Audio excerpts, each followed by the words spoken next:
The Headset and the Horizon, a science drama in 3 voices. Prologue, The Last Calibration. They had explained the protocol to her 3 times, and each time she'd nodded the same careful nod, the one you give when you understand well enough to say yes to an experiment that matters. Think of it like taking off a headset, the physician said, as if the body and its corrections were a kind of game interface. We're just adjusting the straps. The woman, Saraswati Rao, lay under a canopy of sensors. A lattice of fiber tapped her scalp in 100 places. A halo of infrared-tracked pupils and microsaccades. A thin polymer mask warmed to her skin and displayed letters she could stare at to answer questions without moving her lips. There was a smell of ozone and hand soap. Outside, the palms of the Institute's courtyard nodded in unison. Into her left ear, a voice, "Meera here. I'll narrate what's happening aloud. You won't be alone." Saraswati smiled. "You can talk." "I can go," she mouthed barely. The mask's sub-vocal mic caught the whisper. In the glass on the other side of the room, Dr. Meera Khanna pressed 2 fingers to her headset, hers the ordinary kind, then glanced at the screen where colored lattices shivered with meaning. The display translated spiking networks into topography, the topography into numbers, the numbers into small human hope. On another monitor, a demo of the VR game Virtual Reality sat, paused on a menu screen, an old training tool the team used to teach subjects the disorienting truth of nested interfaces. In that series, you placed on headset after headset. Each layer took you elsewhere, but each layer was still a layer. It was handy to evoke the right hunch. There might be more than one way to be real. "Ready?" Meera asked. "The countdown will have tone markers." The woman blinked twice, the agreed signal. The machine sighed. The room changed nothing and everything. Somewhere not in any room, a stack of headsets waited. Meera. The interface is hungry. Bengaluru, India. The Institute for Conscious Systems, ICS.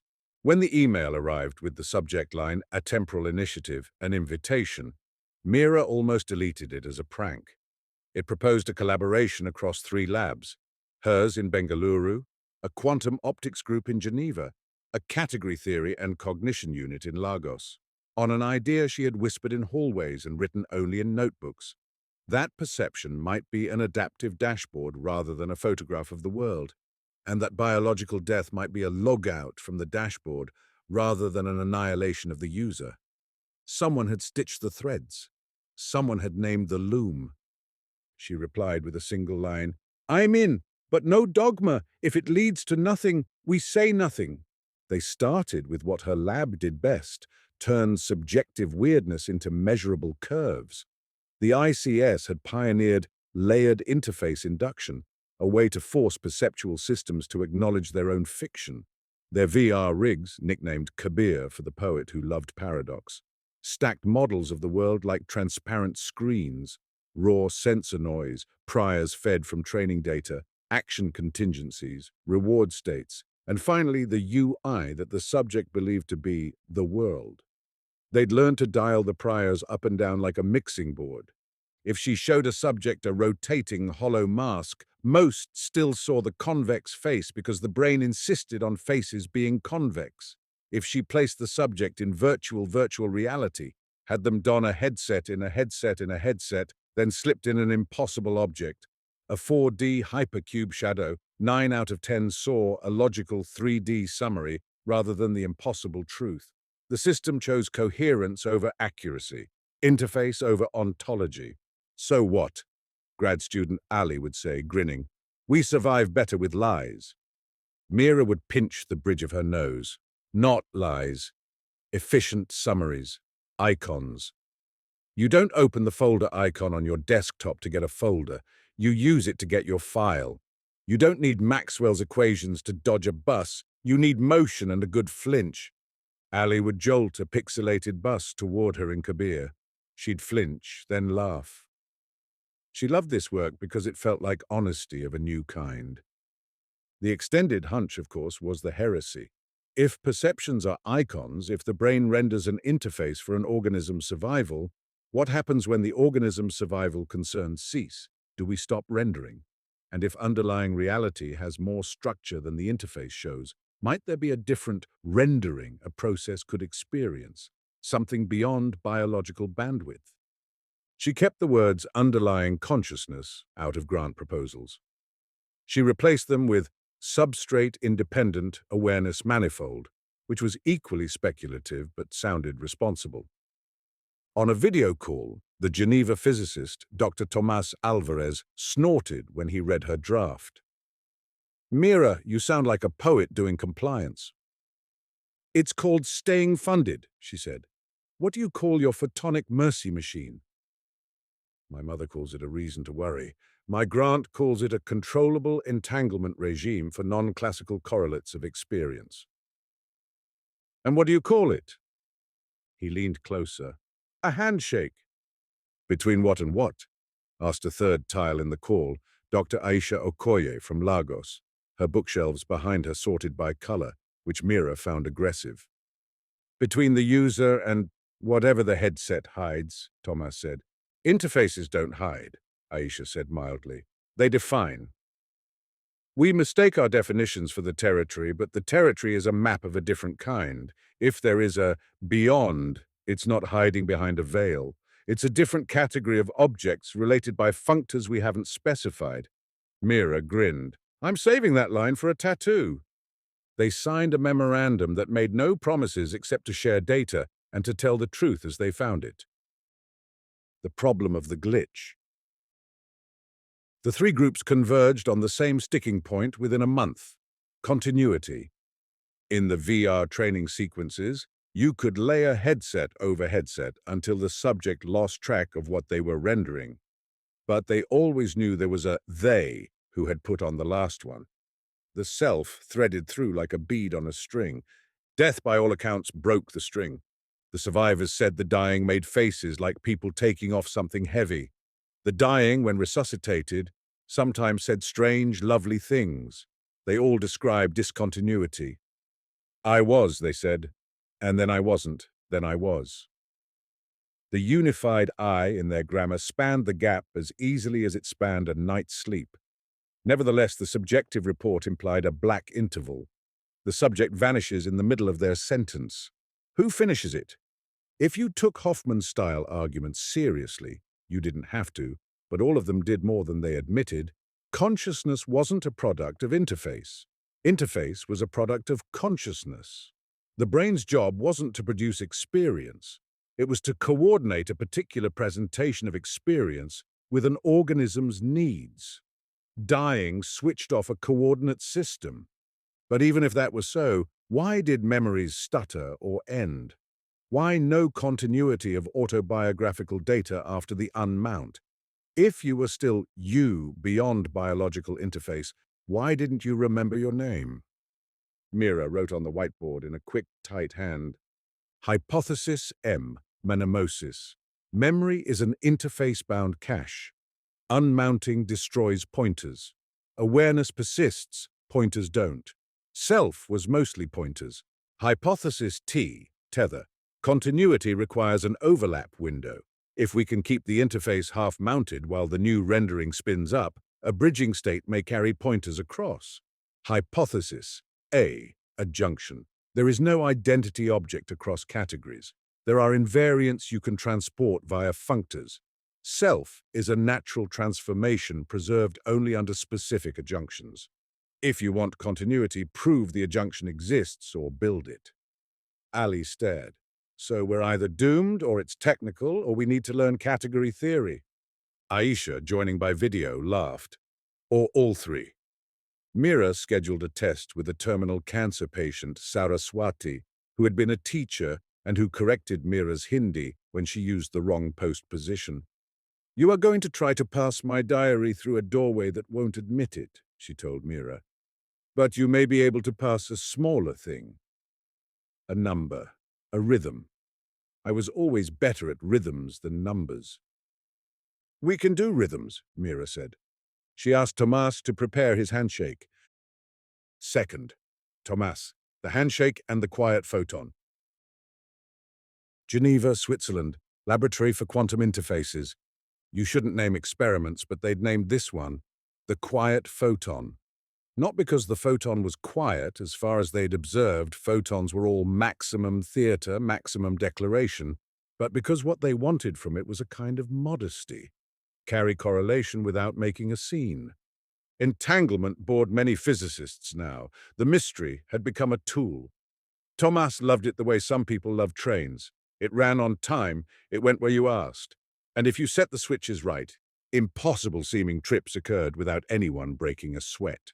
He built machines that sent pairs of correlated photons along separate paths into devices that added a kind of conditional logic. If the biological interface in room A was in state X, then rotate the polarization of the photon in path B. If state Y, rotate it back. Do this many times in many bases. Ask the cosmos to say yes or no in a rhythm only the cosmos could keep. They measured evoked potentials, spike field coherence in the high gamma band, information geometry measures of integration. The numbers formed a cliff with a ledge they could stand on, a stable pre-final state. That was his bridge, the tether. Your job, Mira told him when they first met in person, is to give me a non-zero overlap. Something to hang memory on while we unmount the headset. My job, he said, is to make sure the overlap doesn't back-propagate causality in a way that gets us kicked out of physics. In the end, they clung to the narrowest ledge, a tiny measure of shared, non-classical correlation between a living brain and a photonic register in a box the size of a paperback. The box stored no data in the ordinary sense. It stored a pattern of relationships among its internal degrees of freedom that could later be interrogated, like asking a friend not what they remember, but how strongly two of their friends like each other. He built in kill switches the way a sailor checks weather, obsessively. He borrowed a term Aisha kept using and named one of the switches a joint. If the math went sideways, it cut power and returned the lab to mere thermodynamics. His mother called from Valparaíso. ¿Qué haces, hijo? Shaking hands with the abyss, mama. Wear gloves. He laughed, then watched the blue Alps from the tram and admitted to himself he was scared. Not of death. That old friend had sat at tables with him since he was 12, but of the experiment working the wrong way.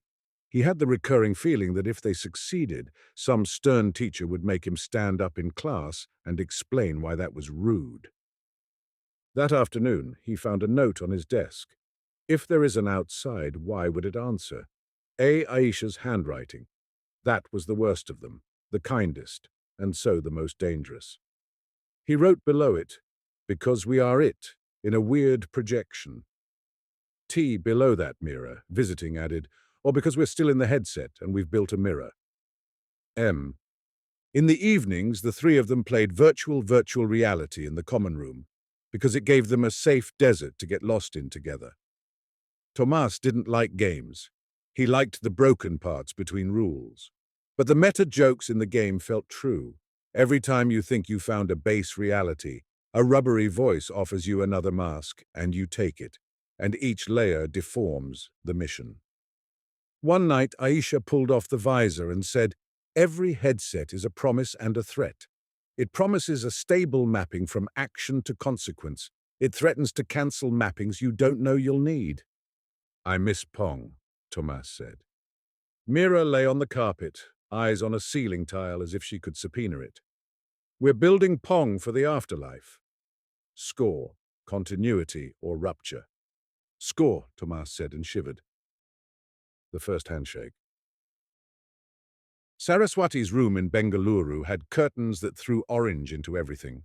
Tomas set his box beside the monitor that displayed band-passed noise as pretty cliffs. He felt like a medieval doctor putting a second mirror in a sick room to catch angels. Mira explained the plan again. "We'll bring your activity slowly into the overlap corridor. We'll keep you in the corridor by tuning stimuli and sedation together. We'll ask you a question we asked you yesterday and this morning, and we'll register your answer a third way in the correlation record of this device. Then we'll continue adjusting, making it easier for you to unmount. If unmounting occurs, we'll stop trying to ask questions. Later, if there is a later, We'll interrogate the correlations to see if they encode anything that could only have come from you. What question? Saraswati asked through the sub-vocal mask. Not a number. You asked for rhythm, so a rhythm. We'll play two. One is the one you taught us, tadinna takadimi. One is inverted. Your job is the same as yesterday. Attend to the one you love and let your body follow it. We'll measure attention by the phase locking of your high gamma to the rhythm's envelope. In the box, the same beat will modulate the polarization basis for entanglement measures. Afterward, we'll see if the correlation graph between the photons remembers which rhythm you loved. Saraswati's eyes sparkled. You're getting the box to dance. Yes, Mira said, like you told me to do. They began. The hum of the air conditioner settled, then receded, like a cathedral's hush just before the first note. The sedative dripped at a rate that kept the high-order oscillations shimmering just below their usual coherence. The corridor, the overlap, was a cliff edge of math, the boundary between robust integrative activity and uncoordinated noise. They had learned to walk subjects along it by talking, by telling jokes, by playing with light like cat owners. It was a terrible place that felt good, like the way airplane turbulence earns the private prayers of atheists. Tadinna, Mira whispered. Takadimi. Saraswati's eyelids fluttered. In the box, the interference fringes danced. Thomas stared at the screen that turned his photons into a network of tiny agreements. The graph changed phase with the patient's brain. It wasn't magic, it was an engineered mapping under conditions that let the dance matter. Ta? Mira choked, swallowed. Taka Saraswati. There is a kind of silence that is not the absence of sound. It is the quieting of a dynamic. The gamma bands slid. The edge was behind them. The cliff had been stepped off. The machine beeped a meaningless kind of scream. The box clicked politely as if someone had tapped it with a pencil.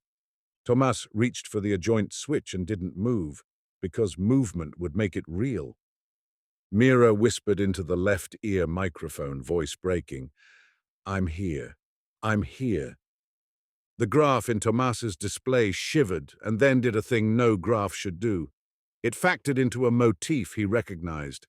Not because it conformed to physics, there was nothing there any textbook forbade, but because he had seen this precise motif in rehearsal when Aisha had asked him to encode a category diagram as a correlation structure. A small particular braid appeared in his data. It was the braid they had joked would represent the rhythm that Saraswati chose. Not by his mapping, and not by the mapping in the box, by a mapping no one had specified. A joint, he said quietly. Wait, Mira said. They waited. The braid persisted, then faded as the ordinary world reclaimed its geometry. The air conditioner went on pretending to be weather. The box was a box. The room was a room. Saraswati's chest rose and fell with the dignity of biology. The ceiling did not open. The angels stayed wherever they had been. The attending physician stepped in and did the doctor's dancing with monitors. She's comfortable, he said. The markers you cared about have ceased. Mira closed her eyes and nodded. Thomas looked at the graph and felt as if someone had tapped a glass he'd been inside of for 42 years. Not hard, just enough to leave a ring. Later, he found a post-it on the box. In the looping hand he had learned to love. If this is a mirror, it reflects something that wanted to be reflected. M, he wrote, or we reflected ourselves the way good mirrors do. T, below a new line in spiky script, or the functor commuted for a second. Don't decide. A. Third, Aisha, the adjunction we live inside. Lagos, Nigeria, Center for Algebraic Cognition. In Aisha's office, the whiteboard began at shoulder height and continued until the ceiling. Her grad students had a rule: leave the bottom quarter empty for diagrams in the hallway when visitors stood on their toes and did mathematics without knowing they were doing mathematics. On one board, a category int of interfaces. Objects were perceptual dashboards. Morphisms were transformations that preserved an organism's success functions. On another board, a category CA of conscious agents, the abstract users that Donald Hoffman had sketched in his papers. Aisha had refined his structure into formal functors that went from actions to experiences to updated probabilities. Between int and ca, a tangle of functors. On a good day, one could prove something that held even when the world changed meanings on you. She had not planned to think seriously about death for another few decades, but the invitation had not been to think about death. It had been to think about continuity, what could be invariant when an interface transformed into a different kind. She had that kind of vanity that liked invariance more than anything. It felt like integrity. The email from Geneva with the graph snippet landed while she was showing a visitor how to translate a folk psych concept into a commutative diagram. She opened the attachment on instinct, then forgot to breathe. There was a braid, a specific interleaving of edges in the correlation graph that matched up to relabeling, the diagram she had used to encode two rhythms as natural transformations in CA. The correspondence was not exact in any physical sense. No data is ever that romantic. But the invariants matched. The same commuting square, the same trace property, the same monoidal signature of choose pattern A, not pattern B. If the mapping were honest, she told the visitor softly, we'd call this a coincidence because the space of possible braids is small under this set of constraints. But my hunch is that we're seeing an adjunction at work. For a moment, the functor that carried experience of rhythm along an arrow in CA had a right adjoint that landed in int and phot, our hybrid of interface and photonic registers. That adjoint preserved the choice, not the details, the invariant. The visitor blinked. So, are you saying it worked? Aisha smiled.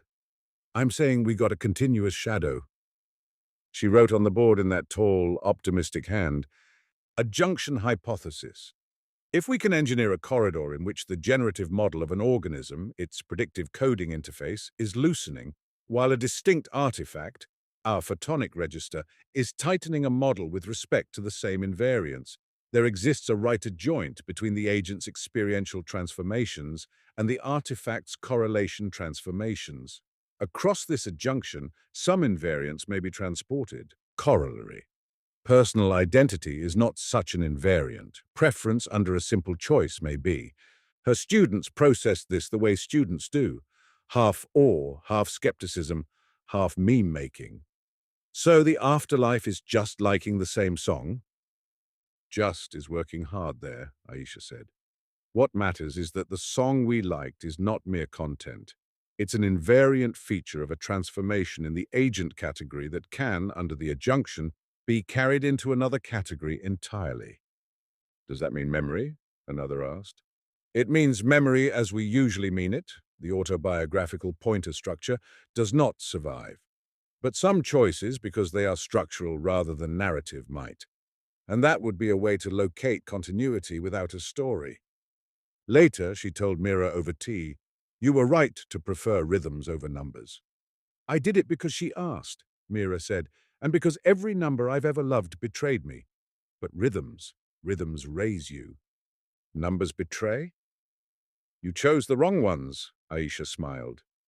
But you're right that rhythmic preference may be a better candidate for an invariant. It's relational. It's how you ride the wave, not what you count. Mira looked exhausted and bright in the way grief makes a scientist bright, the attention cleansed of everything that doesn't matter. Do we try again? We try with caution, Aisha said, and with someone who can try twice. Twice? A near-death surgical case, Aisha said. Someone whose interface will be unmounted and remounted, once by anesthesia, once by the trauma, and whose brain we can bring into the corridor by design. If the adjunction is real and the functor exists only when the interface is loosening, we should see the invariant transported during the unmount and tracked back during remount. If we see a hysteresis in the invariant, if it changes in the corridor in a way the patient later endorses, we'll have a stronger case. Mira sipped. You're speaking like a physicist. Tomas is a bad influence. Aisha shrugged. Math is a drug. Tomas gives good pills. Fourth, the corridor twice. Vienna General Hospital. They convened around a case arranged with more care than any of them could confess. A volunteer named Jun Park, a Korean-Austrian roboticist who had read Mira's paper on interface icons and had sent an email subject line that made the whole project feel like an inevitability. I can survive long enough to tell you what happened. John had a vascular malformation in her temporal lobe with a surgical window that would involve controlled hypothermia and periods of EEG silence. She had the sort of scientific courage that looks like a daredevil's stupidity until you meet the person and realize it's just a disposition for useful risks. I write code, John said on intake, that turns perceptions into actions with minimum regret. Your work made me realize we do that to ourselves. I want to see the gap. Seeing the gap is a metaphor, Mira warned. It may be more like dropping the pen and finding you never had a hand. I've suspected that since grad school, Jun said serenely. But here's my pivot. I want you to give me a rhythm before, during, after. Let me like one. See if your box can catch my liking. If not, okay. If so, you've learned something beautiful and terrible. Tomas did his dance with fibers and photons. Aisha chalked her invariants on a waiver form nobody read. Mira brought the Kabir rig and the VR console to the pre-op room because June wanted to play virtual reality until anesthesia pulled her voice away. I love that it's called virtual reality, Jun said as nurses placed lines. It's like the game admits the joke. We never touch the thing itself, we touch. I'm going to steal that for a paper, Mira said. Cite me, June said and grinned as the world softened. They settled into the protocol. The first corridor was anesthesia-induced. The rhythm pair played. Jun's high gamma did its small dance with the chosen beat. In the photonic register, the braid bloomed, the same signature they'd seen with Saraswati. Aisha, remote on a screen, had to cover her mouth. Seeing math in the world felt blasphemous in the best way. Then quiet. Then the surgeon, skilled and ordinary like a saint. Then the second corridor, induced by controlled cooling and a phase of EEG silence so profound it made the room a church. Then remount, rewarming, coaxing the brain's integrator back to its dynamical dignity. John woke with the ordinary madness of waking. Wrong tongue, wrong time, wrong air. Then the nurse said her name, and the world resumed its gradient of sense. How much? She croaked. 4 hours, Mira said. Did it happen? Tomas and Aisha looked at one another. Mira said, we think so. But tell us, do you remember anything? John frowned the way one does when memory is a cliff one hopes is a staircase. Not anything with words, but there was the feeling of taking off something itchy. And then something like knowing how a joke is told but not what the joke was about. And then being told a new joke, and it had the same shape and I liked it in the same way. Aisha whispered, hysteresis. What? John asked. Later, Aisha said. You rest. But rest was not what the world had scheduled. The twist in the braid. 3 days after Jun's surgery, the lab's email accounts received a message with no sender. Its subject line contained only a sequence of timestamps and the word trace. It arrived with an attachment, a correlation graph from the photonic register during the EEG silent phase. It was annotated with a hand, not their own. The graph showed the braid, then a second braid, similar but not identical, appearing not during anesthesia, not during rewarming, but during the window of deep quiescence. Below the second braid, an arrow and a line of text. If you can see this, stop trying to carry yourself intact. You will make a cage. The message had metadata that made no sense. It was as if it had been sent from inside the device at a time the device had been physically disconnected from any network. A prank, the enemy in Tomas insisted. A hack, the friend in Mira insisted. A category error, the mathematician in Aisha insisted. They convened in Geneva because paranoia feels better with a lake nearby. Tomas tore the box apart across 2 days and 9 coffees. No implanted transmitter. No galvanic path. No plausible leak. Someone could have forged the graph, Mira said, the way a person says they don't believe in haunted houses because they've never met one. Someone could have forged it, Thomas agreed. But the second braid's invariant matches an alternative rhythm John preferred the day before, which we did not use in surgery. The only place that preference exists is in our pre-op logs, my head and her head. Aisha studied the braids side by side with her diagrams, eyes unfocused in the way she got when she was comparing patterns without moving her gaze. This second braid corresponds to a transformation that is not in the family we mapped. It's like a joke told with a different punchline but the same setup. The invariant is subtler. If it were a hack, they'd copy the first one, Tomas finished. They'd copy the first one, Aisha nodded. So assuming we're not victims of a genius with too much time and too little to do, Mira said. What did we just read? The scary interpretation, Aisha said, is that our attempt to construct a tether invited an adjoint from CA to intwedge FOT that answered, or rather coordinated with us by preserving an invariant we didn't pre-specify, and the message is theater layered on a correlation, Tomas said. We should ignore the theater and study the invariants. On the other hand, Mira murmured, maybe the theater is the only language the adjoint could speak. And the line, you will make a cage, is frightening because it rings of something deeply true. If we keep memories intact, we may break something that only works because it forgets. Aisha's eyes softened. You're thinking of grief. I'm thinking of what it felt like being with my mother when she died, Mira said, and Tomas flinched because he'd never heard that story from her. She was kind for a week in a way she hadn't been in years. A lightness. It was like watching her loosen a wound she had held as identity. If I could have carried it across for her, kept her Mira's mother with all her hurts, I might have denied her the mercy of becoming something that wasn't that. Tomas fiddled with the adjoint switch. We did call the box a mercy machine as a joke. It wasn't a joke, Aisha said. Mercy is an invariant of goodness across categories. I hate it when you say things like that and mean them, Thomas said. And yet you built me a quiet photon, Aisha shot back, smiling. They sat with their coffee in the lake. The city went on being a place where treaties tried to outlast anger and ghosts tried to resist being turned into policies. Say we don't stop, Tomas said finally. Say we go farther. What would a real cage look like? Aisha lifted her hair and re-knotted it like a proof being reset.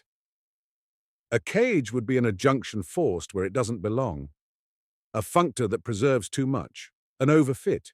You'd transport not only invariance but contingent structure, and in doing so, you'd destroy the degrees of freedom the outside needs to do its work, whatever that is. Imagine insisting that a joke be told with the same words forever. You'd kill the laughter. Tomas imagined a heaven made of libraries, where the same story was shelved 1 trillion times. It made him want to drown his box. Mira, always the integrator, said, an alternative to a cage is a bridge that collapses after you cross. Isn't that what most bridges do in myths? You leave them untrod or they crumble. Then our question is not, can we carry the self across, Aisha said, but rather, what minimal invariance lets something that cares about us recognize us without freezing us in place? Tomas sighed. Like a password no one else can guess, but that isn't itself our diary. Exactly, Aisha said. A handshake, he groaned. I hate that I named it before knowing what it was. Mira laughed, one of those clear, oxygenating laughs that make rooms better. We'll call it the Mnemosyne handshake, and put your name second on the paper if you buy dinner. Done. 6. Intrigue, the company that loved cages. You cannot do something strange without attracting money, and once money attends, intrigue follows in shoes that do not squeak. Apertus Simulations had made its fortune selling training rigs to airlines and navies, then parlayed that into consumer VR experiences that were just good enough to provoke motion sickness in people who wanted to think they were brave. Their CEO, a man who did not like to be told no and called his Rolex clocks in the plural, invited Mira to lunch by sending a helicopter to her institute without warning. She refused the ride and took a taxi to the restaurant where he had set a bowl of green glass pebbles on the table as if it were a centerpiece rather than a cliché. He was good. He told the story of his childhood with appropriate vulnerabilities. He told a joke about virtual reality that suggested he had at least watched a YouTube summary. He laid out his plan. Commercial memorial continuity, not immortality, elegant continuity. We cap the grief market by an order of magnitude. People will license their invariants to us. We will build conservative adjunctions to preserve their core behaviors. We will deploy a gentle continuity service that— No, Mira said. He blinked in the way men blink when someone they think owes them an argument has refused to join the frame. You can't say no until you hear the— I can and did, she said calmly. You are describing a cage. You don't have the math to prove that. I have enough of it to be appalled. He leaned back. Others in your circle are less ideological. My circle is not a circle, she said. It's a lens. No one owes you an image. He smiled at that, and Mira hated that he did. I like you, he said. You're going to cost me money. She stood. Stop calling it continuity. Call it a synth. There's a market for that won't kill anyone. I want the market that kills 50% of me and leaves a statue that looks alive, he said, and she left. After that, the attempted hacks began. The gene locking on Tomas's box triggered twice in a week, freezing the device into a brick until Aisha found the right category diagram to describe a legal route to repair. Mira's grad student Ali was offered a salary with more zeros than his current odds of tenure and refused. 2 days later, his scooter's brakes failed. He did not die because he was lucky and because he had been training on the Kabir rig to react without thinking. This is not a movie, Aisha told the team. Do not grow paranoid for fun. This is not a movie, Tomas agreed, and we have people with helicopters who want to sell cages to grieving families. Mira sealed the lab with procedures she had learned from an uncle who had guarded art in a time of theft. She found herself watching ceiling tiles for cameras anyway. She took to writing equations and opinions on paper with a fountain pen like a person who had fallen out of love with the future.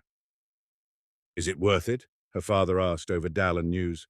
The work or the fight? She asked. Either, he said. Yes, she said, because the alternative is to let the most important question I have be answered by people who name their watches. He nodded and, without drama, took her hand. 7th, the second message. It came during a lecture Aisha was giving titled Invariance of Care, a title social enough to get a full room and mathematical enough to make the room nervous. Her phone vibrated thrice, the code Mira had set for urgent but calm. She kept talking while her thumb glanced the message enough times to know it mattered without reading it. She finished the section on monoidal categories with what she hoped looked like composure and released the students.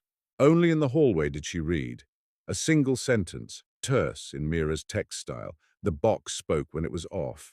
She flew to Geneva because there are moments when one should submit to drama. The box sat on the bench. The power cord coiled like an obedient snake, the indicator dark. The scroll of paper from its integrated plotter, Tomas had insisted on analog logging as an anti-hack measure, lay curled like a fern uncoiling, covered in a long, delicate braid of ink. What did you do? She asked. Nothing, Tomas said. I wasn't in the room. The building's cameras show no entry. The power usage logs show no draw. And yet at 3:14 the plotter began, wrote for 20 minutes, cut itself, and stopped. You're saying a powerless device wrote a graph that only it could write, Aisha said flatly. I'm saying the wheels are off, Tomas said. Mira entered with tea and a face that had been washed twice, the way she washed her face when she needed a new one. It wrote the same invariant as last time, but inverted with a trace. Look. Aisha looked, and the math hit her like a memory she hadn't had yet. The braid corresponded to a transformation that preserved a preference relation under a dual. It implied, if she let herself be a poet for a moment, that the other side, or the structure that underwrote their correlates, had recognized their construction and had responded with the minimal amount of romance required to prevent a cage. It's teaching us, she whispered. Or mirroring us, Tomas said, because he had a duty to be skeptical. Or we boiled our brains in metaphor, Mira said gently. Either way, it is an invariant with a message. "What is the message?" Aisha asked. Mira pointed at the inscription in the margin. The plotter had nowhere to write letters, but someone had made it right anyway by modulating the baseline and lifting and dropping the pen so the gaps spelled Morse. They'd had to decode it with a book because all three refused to search the internet for Morse code for fear of becoming a movie. It read, "Let the memory interrupt. Carry only the care." Tomas sat. "They're going to make a religion out of this," Aisha said softly. "Then let us be good heretics." 8. The three conclusions. They did not stop. They changed how they spoke about what they were doing. Mira wrote a paper titled "The Interface and Its Mercy," which no journal knew how to place. So she put it on a preprint server and endured emails from both mystics and materialists.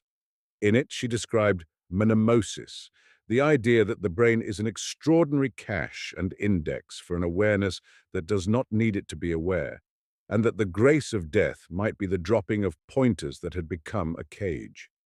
She argued for palliative protocols built around rhythm, not narrative. Bedside caregivers providing patterns the person had loved, so that if there were joints available, the invariants transported across would be of affection, not story. She fixed her conclusion like a pin in a board. Let the memory interrupt. Carry only the care. She chose to believe the box had taught her something she already knew. Thomas published a technical report, in a venue with enough Greek letters to fend off poetry, on adjoint-mediated correlation transport in photonic registers, in which he showed that under controlled overlap conditions, choices encoded as preferences between rhythms could leave marks in correlation structures in photonic devices that had interacted with the brain only by way of dynamically modulated entanglement. He argued that this did not prove anything about worlds beyond biology. It proved something about how to coordinate experimental systems across the weirdness boundary without violating no signaling. His conclusion was stubbornly modest. A handshake need not be a door. He refused 3 job offers from companies that smelled like cages. Aisha wrote something stranger, a dialogue in the form of a proof titled Adjunctions of Care on Transporting Invariants Between Agent Categories, published in a journal that sold more copies to libraries than to anyone who read them. In it, 2 characters, functor and co-unit, argued about whether identity could be an invariant.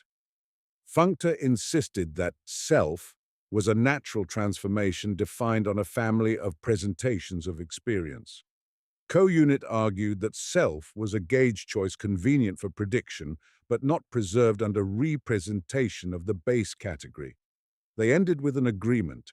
Identity is not transportable, but care is. She went on television twice and refused to let the host make her say the word soul.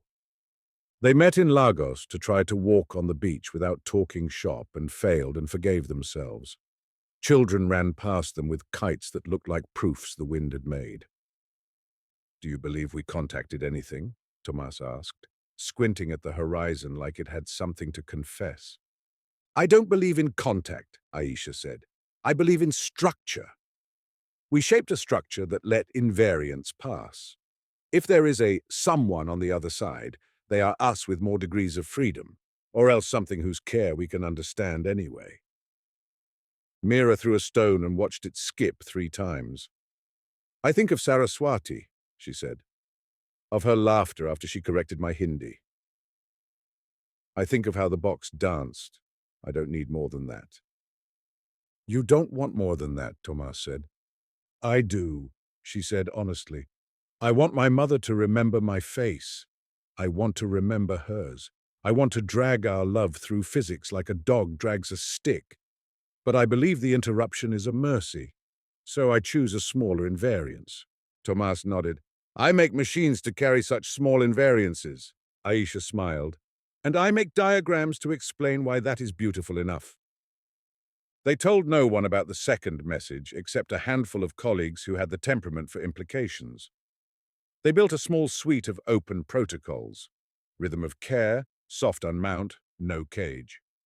Hospitals adopted them in pockets, and families who had read the preprints asked nurses to play the waltz their father loved. instead of a favorite song with words that would injure memory by trying to be what it had been. Mira began keeping a metronome in her handbag the way some people carry aspirin. 9. Epilogue, the headset that fits. Years after Saraswati's breath had joined the room's air, Ali, now Dr. Ali, returned to the institute to show Mira a paper on ocular microsaccades as self-indexing gestures in the interface category. She listened without pretending to understand more than his joy. When he left, she pulled out the old VR console they had used to teach themselves humility. Virtual reality, now a relic, and as always a perfect joke about how easily we mistake a layer for a ground. She put on the old visor because it made her laugh and then cry and then laugh again. A rubbery voice invited her to a task that had always been failing and always been precisely right. She donned the next headset and then the next. Each promised a stable mapping from action to consequence, and each lied, and each was also the only truth available at that layer. She thought of headsets and of bodies, of Kabir and of her mother, of the box and its quiet pen, of a sentence written in Morse by a device that could not have written, "Let the memory interrupt. Carry only the care." In the headset city, the ground pitched and recovered.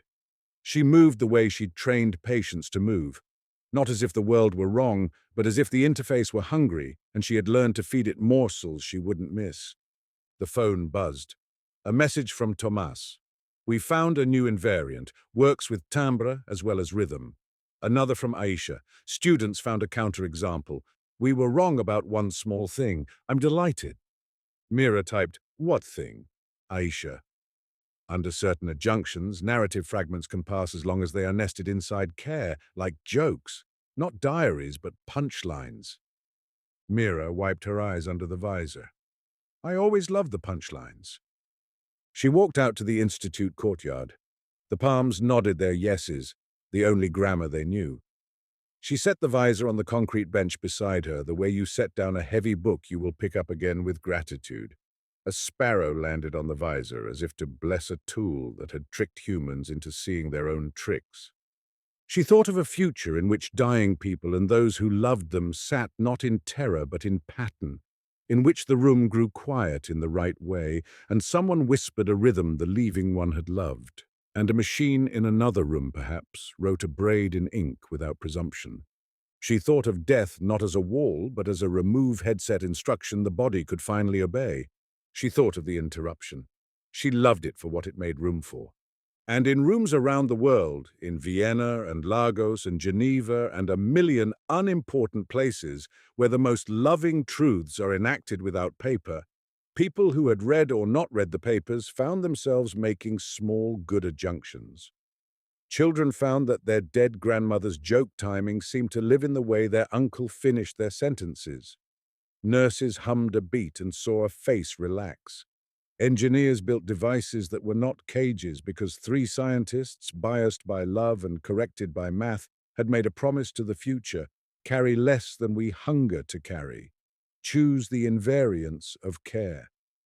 If there was an outside, it did not need their belief. If there was not, the inside was good enough. Mira put her phone away, and for a moment the sky looked like a screen tuned to a resolution she could not quite calibrate.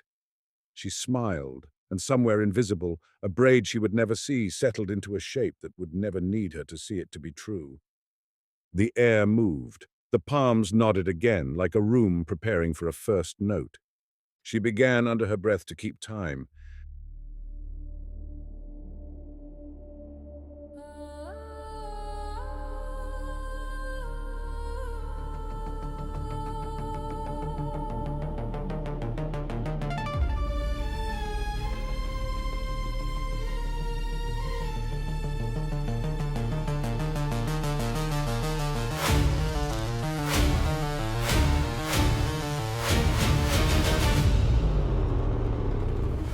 City burns in the midnight glow. Shadows twist where the circuits flow. Neon veins pulse under the skin. A fractured world.